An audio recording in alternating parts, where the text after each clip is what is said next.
உக்ரைனோட ராணுவம் இருக்காங்க இல்லையா?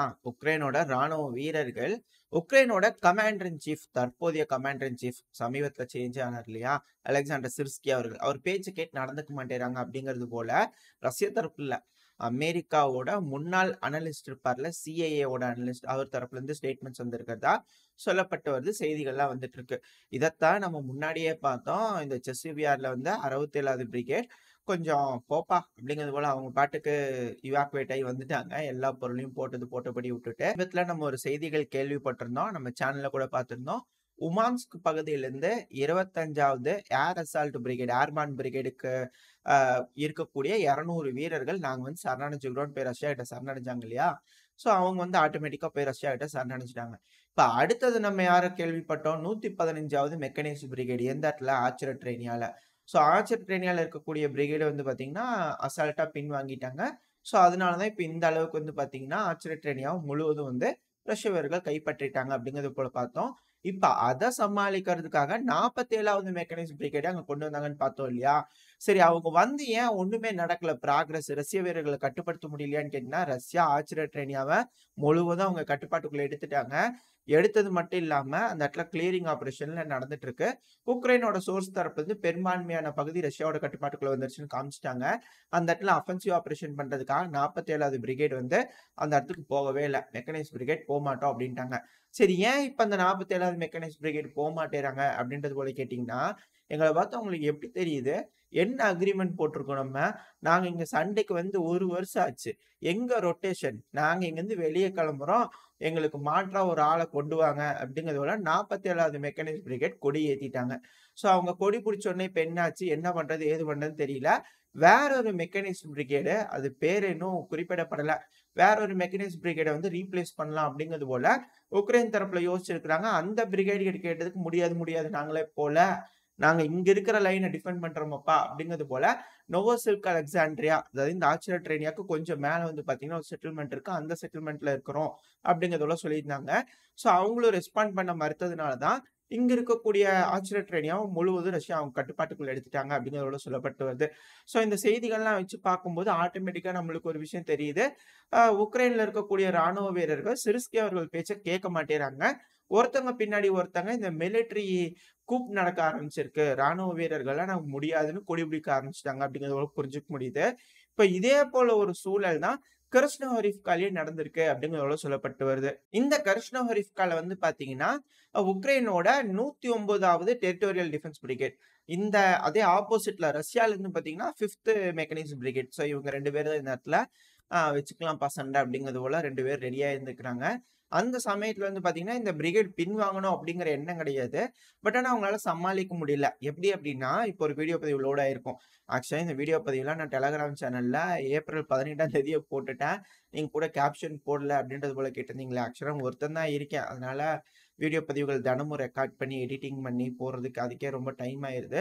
அது மட்டும் இல்லாம இது போல கேதர் பண்ணோம் இல்லையா? அதிகமான செய்திகள் கேதர் பண்ணி என்ன நடந்திருக்கு அப்படிங்கிறத அனலைஸ் பண்றதுக்கு கொஞ்சம் டிலே ஆகுது. அதனால தான் இதுக்கு மேல நான் கரெக்ட்டா போட ஆரம்பிச்சேன். ஓகேங்களா? கோச்சுக்க வேணாம். அது மட்டும் இல்லாம மைக்ல வந்து பிரச்சனை இருக்கு அப்படிங்கிறவங்களும் சொல்லிட்டீங்க. பட் ஆனா நான் கேட்கும்போது எனக்கு அந்த மாரி சத்தம் எதுவும் பெருசா கேட்கல. மேபி இதுக்கு மேல கேட்குது அப்படின்னா, நான் கூடிய சீக்கிரம் ரெடி பண்றதுக்கு ட்ரை பண்றேன். ஒரு மைக்கு கூட மாத்துனேன். பட் ஆனா அது வேலை செய்யல. ஸோ வேற ஏதாவது ஆப்ஷன் நான் ட்ரை பண்ணி கூடிய சீக்கிரத்தில ட்ரை பண்ண பார்க்குறேன். சரி ஓகே. இப்ப நம்ம விஷயத்துக்குள்ள போயிரலாம். இப்ப இந்த இடத்துல வந்து பார்த்தீங்கன்னா, 5த் பிரிகேட் இருக்காங்க இல்லையா? ரஷ்யாவோட பிரிகேட். அவங்க என்ன பண்ணிக்கிறாங்கன்னா, முதல்ல ஒரு ஆஃபென்சிவ் ஆப்பரேஷன் எடுக்குறாங்க. இந்த கர்ஷ்னோஹரிவ்கா பொறுத்தவரைக்கும் ஒரு 3 டிவிஷனா பிரிக்கலாம். இந்த 3 டிவிஷன்ல கீழ ஒரு இடம் வந்து பார்த்தீங்கன்னா, ரெசிடென்ஷியல் ஏரியா இருக்கும். ஸோ அந்த இடத்த வந்து பார்த்தீங்கன்னா, ரயில்வே லைன் வந்து கிளியரா கட் பண்றது இந்த இடத்துலயே நம்மளால பார்க்க முடியும். ஸோ அந்த ரெசிடென்ஷியல் பகுதியில தான் முதல்ல ரஷ்யன்ஸ் வந்து ஸ்ட்ராங் பண்ணி ஒரு பகுதிகள பிடிச்சிருந்தாங்க. அதுக்கப்புறம் உக்ரைனியன்ஸ் அசால்ட் ஆப்பரேஷன் பண்ணி அந்த இடத்த மீட் எடுத்திருந்தாங்க அப்படிங்கிறது போல நம்ம பதிவுல பார்த்திருந்தோம். அடுத்த நாளே வந்து பார்த்தீங்கன்னா, ரஷ்யன்ஸ் ஒரு மிகப்பெரிய ஆப்பரேஷன் இந்த இடத்துல முன்னெடுத்திருக்காங்க. காரணம் என்னன்னா, அவங்க வந்து ரிகான் டீமா இருந்திருப்பாங்க. அங்க உள்ள போய் என்ன ஏதுங்கிற எல்லா நிலவரத்தையும் தெரிஞ்சுக்கிட்டு, திரும்பவும் பின்வாங்கியிருப்பாங்க. ஸோ இப்ப வந்து ரஷ்யாவோட அசால்ட் ஆப்பரேஷன் ஸ்டார்ட் ஆயிருச்சு. இந்த அசால்ட் ஆப்பரேஷன்ல வந்து பார்த்தீங்கன்னா, கட்ட அசால்ட் ஆப்பரேஷன்ல 2 டீமா பிரியிறாங்க. அந்த முன்னாடி போற டீம் வந்து பார்த்தீங்கன்னா, உள்ள இருக்கக்கூடிய இன்ஃபன்ட்ரிலாம் இறக்கி விடுறாங்க. இந்த கர்ஷ்னோரிவ்காவோட என்ட்ரன்ஸ்லயே. ஸோ என்ட்ரன்ஸ்ல இறக்கி விட்டதுக்கு அப்புறமா அந்த டீம் போல 5த் டீம் அந்த வீடியோல பார்த்தாலே தெரியும். 2ஆ பிரிவாங்க. முதல் டீம் வந்து பார்த்தீங்கன்னா, கரிஷ்னோஹரிவ்காவோட கிழக்கு பகுதியும், இன்னொரு டீம் அப்படியே கரிஷ்னோஹரிவ்காவோட தெற்கு பகுதியில இருக்கக்கூடிய ஸ்ட்ரீட்ஸ வந்து ஸ்ட்ராங் பண்ண ஆரம்பிக்கிறாங்க. ஒன்ஸ் அதெல்லாம் அவங்களோட கட்டுப்பாட்டுக்குள்ள வந்துருச்சு அப்படின்னு தெரிஞ்ச உடனே, ரஷ்யா அவங்களோட 2ண்ட் ஆஃபென்சிவ்க்கு வந்து 2ண்ட் இன்ஃபன்ட்ரி டீம லேண்ட் பண்றதுக்காக ஸ்டார்ட் பண்றாங்க. இதுக்கு நடுவுல தான் வந்து பார்த்தீங்கன்னா, உக்ரைனியன்ஸ் ஒரு அஃபென்சிவ் ஆப்பரேஷன ஸ்டார்ட் பண்ணியிருந்தாங்க. அந்த அஃபென்சிவ் ஆப்பரேஷன் எடுத்தது வந்து பார்த்தீங்கன்னா, 109வது டெரிட்டோரியல் டிஃபென்ஸ் பிரிகேட். இந்த 109வது டெரிட்டோரியல் டிஃபென்ஸ் பிரிகேட் முதல் தடவ ரஷ்யன்ஸ் கிட்ட போம்போதே, பெருமளவுல வந்து சேதத்த சந்திச்சுட்டாங்க. அதனால வந்து அவங்க பெருமளவுல 2ண்ட் டைம் வந்து அஃபென்சிவ் ஆப்பரேஷன் எடுக்க முடியல. அவங்க ஸ்டார்ட் பண்ணலான்னு நெனைக்கிறதுக்குள்ள 2ண்ட் அ அசால்ட் டீம் வந்து கிராஸ் பண்ண ஆரம்பிச்சுட்டாங்க கரிஷ்னோஹரிவ்காக்கு. 5த் பிரிகேட் வந்து 2ண்ட் அசால்ட் ஆரம்பிச்சுட்டாங்க. இப்ப இந்த வீடியோ பதிவு உங்களுக்கு நல்லா தெரியும். அந்த இடம் ஃபுல்லாவே வந்து பார்த்தீங்கன்னா, ரஷ்யா அவங்க முழுமையா கட்டுப்பாட்டுக்குள்ள எடுத்துட்டதுனால, இவங்களோட வேலை வந்து ஒன்லி கொண்டு போய் எந்த அளவுக்கு வந்து ஆர்மிய வந்து டிப்ளாய் பண்ணணுமோ டிப்ளாய் பண்ணிட்டு ரிட்டர்ன் வரது தான் அவங்களோட வேல. ஒரு ரவுண்டு போய் விட்டுட்டு திரும்பி வந்துருவாங்க. நார்மலா நடக்கும்போது. இந்த அட்டெம்ப்ட்ல வந்து பார்த்தீங்கன்னா, உக்ரைனோட ஆர்ட்டிலரிஸ் இருக்காங்க இல்லையா? ஆர்ட்டிலரி டீம் அவங்களோட கடமைய செய்யறதுக்கு தவறிடுறாங்க. ஸோ 3 ஆர்மர்ட் வெஹிக்கிள் வந்து சக்சஸ்ஃபுல்லா ரிட்டர்ன் வந்துருச்சு. ஸோ உடனே டிலே பண்ணாம அடுத்த ரவுண்டே அனுப்பலான்றது போல 2ண்ட் ரவுண்டே அனுப்பிடுறாங்க. ஸோ ஒரு கணிசமான அளவுக்கான ரஷ்யன் அசால்ட் ட்ரூப்பர்ஸ் வந்து உள்ள சேர்ந்துட்டாங்க. ஸோ உள்ள சேர்ந்ததுக்கு அப்புறம் எந்தெந்த பில்டிங் வேணுமோ எல்லாரும் எடுத்துட்டு, அவங்களோட பொசிஷன அவங்க ரீகெயின் பண்ணதுக்கு அப்புறமா ரஷ்யா ஒரு ஸ்ட்ராங் ஹோல்ட் அங்க கிடைச்சிருச்சு. இப்ப இந்த சமயத்துல அங்க இருக்கக்கூடிய 109வது டெரிட்டோரியல் டிஃபென்ஸ் பிரிகேட் இருக்காங்க இல்லையா? அவங்க ஒரு அஃபென்சிவ் ஆப்பரேஷன் பண்றதுக்கு பதிலா பின்வாங்கி போக ஆரம்பிச்சுட்டாங்க. ஸோ பின்வாங்கி போக ஆரம்பிக்கிறாங்கன்னா, இவங்களும் ரெஃப்யூஸ் பண்ணிட்டாங்களா? அப்படின்ற கேள்வி வருது. ஆர்டர்ஸ மறுத்துட்டாங்களான்னு. பட் ஆனா தெரியல. அதுக்கப்புறமா அங்க எந்த ஒரு அஃபென்ஸும் நடக்கிற மாரி இல்ல. ஸோ இந்த இடத்துல வந்து பார்த்தீங்கன்னா, இதுதான் சான்ஸ் எல்லாம் பின்வாங்கிட்டாங்க இல்லையா? ஸோ எந்த அளவுக்கு பின்வாங்கி இருக்கிறாங்க அப்படிங்கிறத தெரிஞ்சுக்கணுமா இல்லையா? ஏன்னா ஏதோ ஒரு சித்து வேலையெல்லாம் செஞ்சு வச்சுட்டு போய் கால கீழ வச்சாங்கன்னா, ஏதாவது வெடி விபத்து ஆயிரும். இன்ஜினியரிங் பிரிகேட் வந்து அதெல்லாம் ரெடி பண்ணும். அந்த டைம்ல அங்க ட்ரோன் கண்ட்ரோல் இருக்கு உக்ரைனுக்கு இன்னுமே. ஸோ ட்ரோன் தாக்குதல் இது போல வேலைகள்லாம் செஞ்சுட்டு இருக்காங்க. ஆர்ட்டிலரி தாக்குதல்லாம் பண்ணிட்டு இருக்காங்க. இந்த கரிஷ்னோஹரிவ்கால மெயினா இந்த 109வது டிஃபென்ஸ் பிரிகேட வந்து தடுத்ததுக்கு காரணம் ரஷ்யாவோட ஏர் ஃபோர்ஸ் தான். ரஷ்யாவோட அந்த ஏர் சூப்பர்மர்சி இருந்தனால சகட்ட மேனிக்கு ஃபேப் குண்டுகள தூக்கி வீசிட்டு இருந்தாங்க. அது மட்டும் இல்லாம இந்த கர்ஸ்னோஹரிவ்காவோட கிழக்கு பகுதியில வந்து பார்த்தீங்கன்னா, இப்ப ரஷ்யன்ஸ் இருக்காங்களா, அதுக்கு கொஞ்சம் மேல வந்து பார்த்தீங்கன்னா, மிகப்பெரிய பில்டிங்ஸ் ஹைட்டான பில்டிங்ஸ் இருக்கும். ஸோ அந்த பில்டிங்ஸ் எல்லாம் வந்து ஏடிஜிஎம்ஸ் எல்லாம் வச்சிருந்தாங்க. ஆன்டி டேங்க் மிசைல்லாம் வச்சிருந்தாங்க உக்ரைனியன்ஸ். பட் அதெல்லாம் தெரிஞ்சுக்கிட்டு ரஷ்யாவோட ரீகான் ட்ரூப் ஆல்ரெடி ட்ரோன்கள அனுப்பிவிட்டு அது எல்லாத்தையும் சிதைக்கிறது, ஃபாப் 500 குண்டுகள பயன்படுத்தணும்னு பல வேலைய செஞ்சதுனால, இந்த இடத்துல வந்து டேங்க்கள் அட்வான்ஸ் ஆகும்போது பெருமளவுல உக்ரைனால தடுக்க முடியல. ஸோ இப்ப 109வது டெரிட்டோரியல் டிஃபென்ஸ் பிரிகேட் உக்ரைனோடது கொஞ்சம் பின்வாங்கி இருக்கிறாங்க இல்லையா? ஸோ எந்த அளவுக்கு பின்வாங்கி இருக்கிறாங்க அப்படிங்கிறத ரஷ்யன்ஸ் தெரிஞ்சுக்கணும்.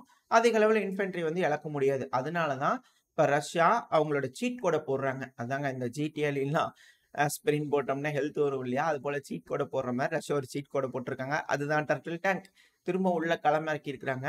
இந்த டர்ட்டில் டேங்க் வந்து பார்த்தீங்கன்னா, அந்த கர்ஸ்னோஹரிவ்கால பூந்து இந்த வீதிக்குள்ள போய் பார்க்கலாமா? அப்படிங்கிறது போல போய் பார்த்துருக்குது. டேய் இது முட்டு சந்துரா வாடா நம்ம திரும்பி வேற பக்கம் போலான்னு பூரா ஒரு வீதியும் சர்வ சாதாரணமா நல்லா ஜாலியா மெதுவா போயிட்டு சுத்தி பார்த்துட்டு, இந்த இடம்லாம் சுத்தி பார்த்தாச்சே, எல்லாம் ஃப்ரீயா தான் இருக்குது. அந்த வீட்லலாம் ஒருத்தனும் காணோம். எல்லாம் போய்க்கங்க அப்படிங்கிறதோட சொல்லிட்டு, திரும்பி அந்த டர்ட்டில் டேங்க் ரிட்டர்ன் வேற போயிருக்கு. சரிப்பா இந்த டர்ட்டில் டேங்க் இவ்ளோ தூரம் ஊர் சுத்தி பார்த்ததுல்ல, ஒரு ட்ரோனுமா அத வந்து அடிக்க முடியல அப்படின்னு கேட்டீங்கன்னா, இந்த இடத்துல தான் ரஷ்யா அந்த டர்ட்டில் டேங்க்க்கு மேல வந்து பார்த்தீங்கன்னா, ஹெவியான எலக்ட்ரானிக் வார்ஃபேர் டிவைசஸ் பொருத்தியிருந்தாங்க. ஸோ அந்த ஒரு காரணத்தினால எந்த ட்ரோனும் போய் அத டேமேஜே பண்ண முடியல. இன்னொன்னு அது எல்லாத்தையும் மீறி இந்த ட்ரோன்கள் போய் அத அடிச்சாலும், அதோட ஹெவியான ஒரு ஆர்மர் புரொடெக்ஷன் இருக்கிறதுனால, உக்ரைனியன்ஸ்னால அந்த டேங்க் ஒண்ணுமே செய்ய முடியல. ஜெர்மனோட பத்திரிகை கூட எழுதியிருந்தது. நம்ம எவ்ளோ வேணா சிரிக்கலாம் அத பார்த்து. ஆனா பயங்கரமா வேலை செய்யுது அப்படிங்கிறது போல சூப்பரான டைட்டில்லாம் வச்சு ஜெர்மனியோட பிளிட் தரப்புலருந்து செய்திகள்லாம் வந்துட்டு இருந்தது. ஸோ அது அதிகமான அளவுல ரஷ்யாக்கு கை குடுக்குது அப்படிங்கிறத நம்மளால புரிஞ்சுக்க முடியுது. அந்த டர்ட்டில் டேங்க்க பொறுத்தவரைக்கும். ஸோ அதுக்கான அந்த வீடியோ தான் அது. இதுலருந்து ஒரு விஷயம் நல்லா தெரியுது. ஸோ மிகப்பெரிய அளவுல வந்து உக்ரைனியன்ஸ் பின்வாங்கிட்டாங்க அந்த பகுதியில இருந்து. ஸோ அந்த இடம் ஃபுல்லா ரஷ்யாவோட கட்டுப்பாட்டுக்குள்ள வந்துருச்சா அப்படின்னு கேட்டீங்கன்னா, இப்போ வரைக்கும் அதுக்கான ஜியோ லொகேஷன் கிடைக்கல இதுக்கு மேல. பட் ஆனா அந்த பகுதிகள்ல பெரும்பான்மையா உக்ரைன் இல்லாததுனால, இதுக்கு மேல ரஷ்யன்ஸ் போயிருவாங்க அப்படிங்கிற அளவு சொல்லப்பட்டு வருது. இதுக்கப்புறம் தான் ரஷ்யன்ஸ் இண்டஸ்ட்ரியல் ஜோன வந்து தாண்டி போய் அங்க இருக்கக்கூடிய ரெசிடென்ஷியல் பகுதிய வந்து தாக்குவாங்க. எப்படி சொல்றது? கர்ஷ்னோஹரிவ்காவோட தெற்கு பகுதியில அந்த ஸ்ட்ரீட்ஸ் இருந்தது இல்லையா? அத கிராஸ் பண்ணி ரயில்வே லைன் இருக்கு. அத கிராஸ் பண்ணதுக்கு அப்புறமா இண்டஸ்ட்ரியல் ஜோன். இண்டஸ்ட்ரியல் ஜோன கிராஸ் பண்ணதுக்கு அப்புறமா ரெசிடென்ஷியல் ஏரியா.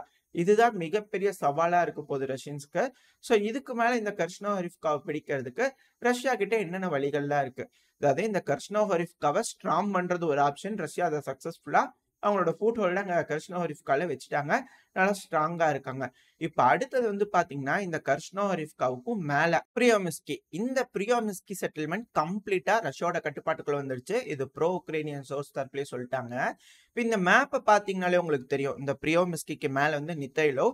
ஸோ நித்தைலோவ புடிச்சிட்டாங்க அப்படின்னா உங்களுக்கு ஈஸியா தெரியும். அடுத்தது வந்து கர்லிவ்கா. ஸோ அந்த செட்டில்மெண்ட் எல்லாத்தையும் ரஷ்யா வந்து பிடிச்சிட்டாங்க அப்படின்னா மேல வந்து அரணா கட்டிடுவாங்க. இந்த பிரியோமிஸ்கி முழுவதும் ரஷ்யாவோட கட்டுப்பாட்டுக்குள்ள வந்துருச்சுன்னா, அந்த நித்தைலோவாக்கு சப்ளைங்கிறது ரொம்ப கஷ்டம் தான். ஓப்பன் கிரவுண்ட்ல இருந்து தான் வரும். ஸோ இதுக்கு மேலேயும் வந்து பார்த்தீங்கன்னா, அதிக அளவுல உக்ரைனியன்ஸ்னால அத கட்டுப்பாட்டுக்குள்ள வச்சுக்க முடியாது. மேபி அபாண்டன் பண்ணியிருக்கலாம்.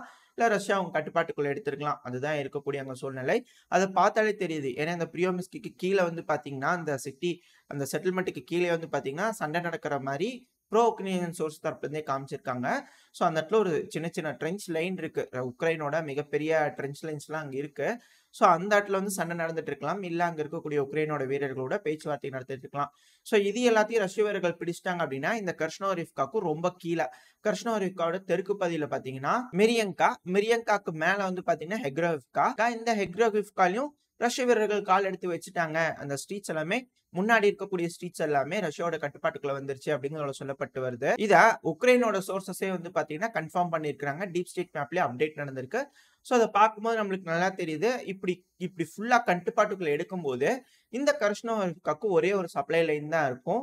இந்த ஜெலனி அப்புறம் இந்த ஜுரேன் துருஹேன் இருக்குல்ல அந்த பகுதியில இருந்து தான் கர்ஷ்னோரிவ்காவுக்கு சப்ளைஸ் கொண்டு வரணும். அது ஒரு ஓப்பன் டெரெய்னா இருக்கும்.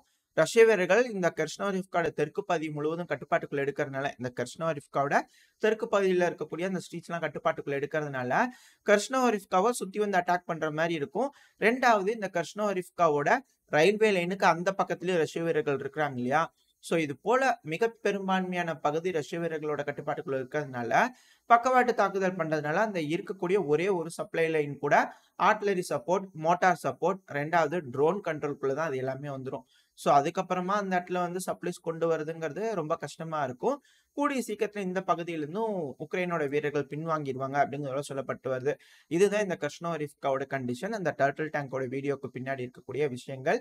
அந்த டர்ட்டில் டேங்க் என்னப்பா அடிக்கவே முடியாதான்னு கேட்டீங்கன்னா, இப்ப வரைக்கும் அந்த டர்ட்டில் டேங்க தாக்கி அழிக்கிறதுக்கு எந்த ஒரு முயற்சியும் கை கொடுக்கல உக்ரைனியன்ஸ்க்கு. அத கொண்டு போய் ஒரு இடத்துல நிப்பாட்டி வச்சிருக்கும் போது இந்த ஏடிஏசிஎம்எஸ் பயன்படுத்தி எக்ஸாக்ட்டா ஹிட் பண்ணா தான் உண்டு. இது மூவ் பண்ணிட்டு இருக்கும் போதெல்லாம் சான்ஸே இல்ல அப்படிங்கிறத சொல்லப்பட்டு வருது. ஸோ இது இங்க இருக்கக்கூடிய கள நிலவரம். அப்புறம் இப்போ இந்த ரஷ்யா உக்ரைன் பிரச்சனையில மத்த எந்தெந்த இடங்கள்லாம் ரஷ்ய வீரர்கள் முன்னேறிக்கிறாங்க அப்படின்னா, நம்ம முன்னாடி ஒரு செய்தி பார்த்திருந்தோம் இல்லையா? ஸோ அத வச்சு பார்க்கும்போது இந்த 47வது மெக்கானிஸ்ட் பிரிகேட் பேச்சு கேட்க மாட்டேங்கிறாங்கன்னு சொல்லியிருந்தோம் இல்லையா?